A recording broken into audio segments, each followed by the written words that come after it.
Hello बच्चों, lesson 2 का जो लेखक है रामवृक्ष बेनीपुरी, इसके विषय में देखिए।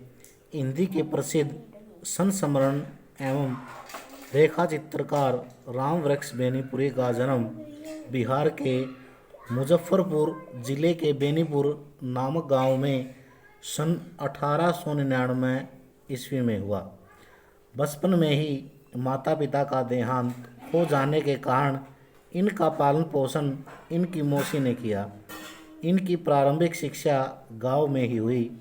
10वीं पास करने के बाद गांधी जी के असहयोग आंदोलन में शामिल हो गए। फलस्वरूप इन्हें पढ़ाई बीच में ही छोड़नी पड़ी। स्वतंत्रता आंदोलन में भाग लेने के कारण उन्हें कई बार जेल भी जाना पड़ा। सन 1968 में इनका देहांत हो गया। रचनाओं की बात करें तो रामवृक्ष बेनीपुरी जी ने अपनी लेखनी से हिंदी गद्य साहित्य की अनेक विधाओं का लेखन किया। इनकी प्रमुख रचनाएं इस प्रकार हैं: रेखा चित्र, माटी की मूर्तें, लाल तारा, गेहूं और गुलाब।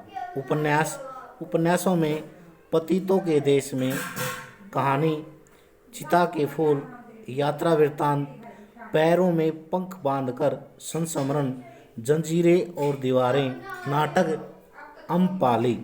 साहित्य विशेषताओं की बात करें तो बेनीपुरी जी ने अपनी रचनाओं में राजनीति से जुड़े हुए पुरुषों की चर्चा की है। उन्होंने राजनीतिक परिवेश में साहित्य का निर्माण किया। प्रगतिवादी विचारधारा ने इनकी रचनाओं को अत्यधिक प्रभावित किया। यही कारण है कि उनके साहित्य में देश प्रेम की भावना कूट कूट कर भरी हुई है। उन्होंने अपना सारा जीवन राष्ट्र को समर्पित कर दिया और अपनी साहित्यिक रचनाओं के द्वारा देश प्रेम की भावनाओं को व्यक्त करते रहे। भाषा शैली की बात करें तो बेनी जी का भाषा पर असाधारण अधिकार था। उन्होंने अपनी रचनाओं में सहज, सरल तथा साहित्यिक हिंदी भाषा का प्रयोग किया। उनकी भाषा में संस्कृत और हिंदी भाषा के शब्दों का मिश्रण देखा जा सकता है। उनकी वाक्य रचना भी सहज है, सरल है और शब्द योजना भी। ये अपनी जीवंत भाषा और अलंकारपूर्ण शैली के कारण पाठकों को प्रभावित करते हैं। विशिष्ट रचनाकार होने के कारण ही इन्हें कलम का जादूगर कहा जाता है। इसको साफ कॉपी में लिखना और उसको अच्छी तरह याद करना। धन्यवाद।